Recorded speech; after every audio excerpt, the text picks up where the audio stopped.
Hi, I'm Rosanne Rust, and welcome to the Learning Lounge, where I'll be talking about zero waste cooking.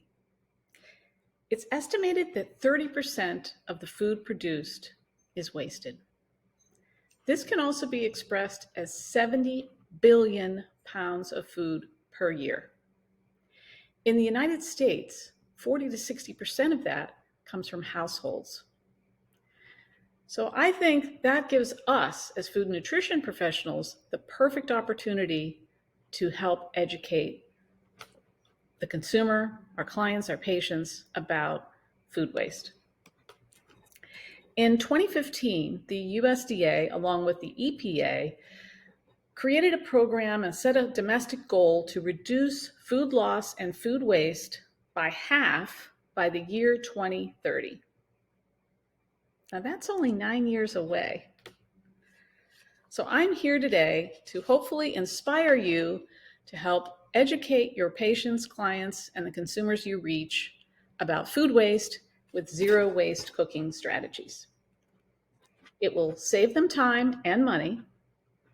It can indirectly improve their diet quality, and it can help the planet by mitigating climate change.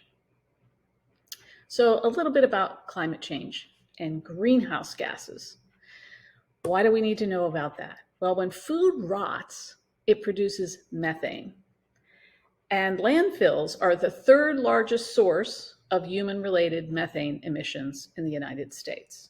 So the goal is to keep less food from getting to landfills. While methane is a potent greenhouse gas, carbon dioxide, or CO2, is the largest source of greenhouse gas that impacts the environment. CO2 represents about 80% of all greenhouse gases. But when you throw away food, you're not just adding it to the landfills, you're also throwing away all of the energy used to produce that food, used to transport that food to the grocery store, and that kind of thing. So this is all part of the food waste story. And I could share a lot more data with you about the billions of pounds of food that is wasted every year, from the farm to producing and processing to the consumer. But just know that in the United States, the annual food waste can be visualized by 450,000 statues of liberty. That's a lot. That'd be a big pile. So we want to do our part. So what is zero waste cooking for consumers? Well, it's adopting a philosophy to waste less food in your household. It's buying only what you need and learning to maximize the food that you have on hand that fits your food budget. It's about storing food properly. And it's about using more of the food items that you have and more parts of those food items, the stems, the bits and pieces, the carcasses. I don't recommend sending anyone on a guilt trip. You know, the name of this session is Zero Waste Cooking. And in reality, it may be hard to really have zero waste, but we certainly can reduce the amount of food waste and use more of the food that we have. Let me talk a minute about what it's not. While some view zero waste cooking, that term is often associated with eating a plant-based diet as part of a larger environmental picture, but I find it better to focus on the food waste and not the dietary choice. I want everyone to reduce their food waste, no matter what diet or style of diet that they choose.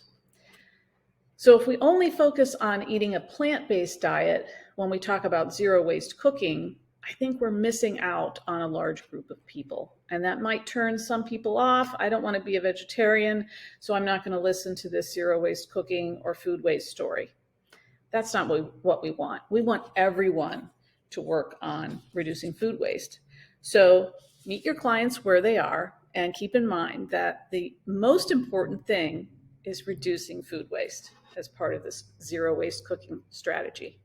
So how can you help your clients incorporate these strategies? Let's go through a few steps. Step one is buy less. Encourage them to buy less. So you may not always spend a lot of time on shopping habits and tips with clients, but a zero waste cooking strategy absolutely has to address how you shop. What do you buy? And how can you ensure that you're buying what you need and not just what looks good that you might not have time to make later? You have to have a little bit of a loose strategy at least. So buying less is number one. Helping them with shopping list tools. Maybe they'll use an app that can help them stick to a list and stay organized with shopping and meal planning. Perhaps they will adopt a cook once, eat thrice philosophy, and you can meal plan around that so that they can maybe batch cook some items that are easily reusable in another recipe. And teach them about best by and use by dates. So when you're going over some shopping tips, don't forget those. They, I think, really mislead consumers. They'll look at a package of bread and say, oh, October 5th, sell by October 5th, or best by October 5th. And today is the 21st, pitch it in the garbage. No, we don't want that. So educate them about what those dates are. They are about quality, not food safety. They're often put there by the manufacturer or the grocer to help manage inventory and to recognize when the peak quality of that food may be, but it's not about food safety. So educate your clients about best by and sell by dates. Step 2 is proper food storage. Storing food properly helps it last longer. It can improve the quality and it also can help it last longer. So it's in your kitchen and available for you to use and to eat. Tomatoes should be stored on the counter. And storing them there may not just help reduce food waste, because when you see something on your counter, you think, oh, I've got to use those tomatoes, or, maybe I'll make a salsa tonight, or cook those tomatoes up, or slice them on my sandwich, because there they are. Not only is storing tomatoes on the counter good for the quality and the shelf life of the tomato, but out of sight, out of mind. So even if it's your fruit, you've all probably said, keep a bowl of fruit on the counter so you'll eat more fruit, or your children will eat more fruit, because they can see it and it's easy and it cues us to grab it. And if things are shoved in a corner of the fridge or in a drawer, we forget about them. So keeping them on the counter improves diet quality and it helps reduce food waste. Also, utilize the freezer. Help your clients understand how to use their freezer, and maybe to do a weekly check of the fridge. Once a week, look in there, what have I bought? What do I have in here that I haven't had a chance to use? Maybe they purchased some fruits or vegetables or some meat that they didn't get around to cook yet. If you check the fridge every week, then you can transfer it to the freezer. So make sure they can make the most of their freezer and give them some tools and guidelines for that. Of course, don't ask clients about their storage capabilities until you know what they are. Don't assume a client has a second freezer or an appliance of any kind. Meet them where they are and work with them. And using what you have on hand is step 3 to zero waste cooking. It sounds like common sense, but how often do we stock a pantry and then forget that something's in there? Or have things in the refrigerator that we forget to use. So help your clients learn how to use pantry staples. For everyday cooking, we all like fancy meals, and sometimes we might enjoy, putting a little extra effort into cooking or entertaining.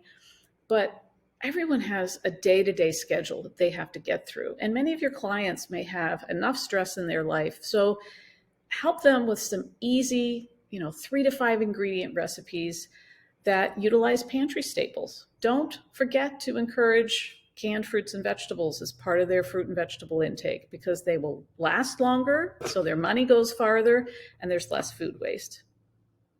Help them use all of the food. So provide them with tips for something like, if you roast a chicken, you can make stock from that carcass.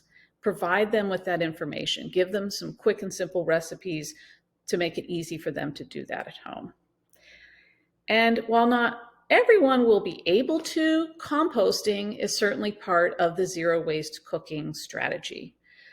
A kitchen counter compost bin, composting in the yard. Some communities even have compost collection that you can sign up for.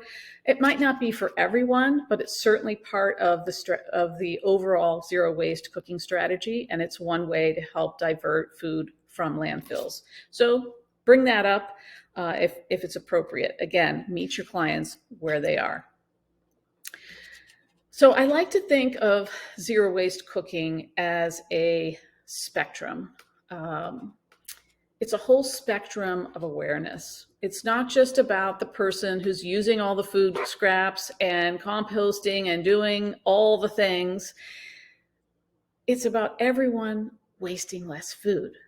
That's the bottom line. Every little bit of food that you can divert from a landfill helps reduce that methane emission and helps our environment. And it's something that we can all participate in. Some people aren't even aware that food waste is an issue. So you've got that end of the spectrum. So any way you can help start communicating that and pushing those messages out to your public and providing some education materials to your clients. Others may have heard of the issue and maybe they're just starting to think about how much food waste is going on in their household, and they might have questions for you. So have some resources for them. And then others might be doing all the things, as I mentioned.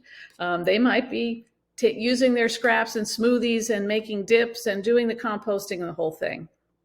But if we all incorporate some zero waste cooking strategies, and you help and I help our clients, our consumers get these messages and start this conversation, you don't even have to mention food waste. You don't even have to call it anything. You don't have to call it zero waste cooking, but provide these tips to use the pantry staples, to shop for what they need, and to throw away less food, and to think about how they can store their food properly. All of those messages are going to help reduce food waste.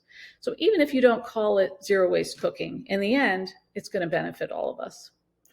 And make sure you let them know what's in it for them. It's going to help save them time and money. It's going to improve their diet quality. And the bonus is it's going to support the needs of our environment. So let's all do our part to reduce food waste. Many hands make light work, and the important thing is just to start. Please reach out to me with any questions or follow-up. I am publishing a Zero Waste Cooking for Dummies book, which is coming out in January 2022. You can reach me at my website, www.rustnutrition.com.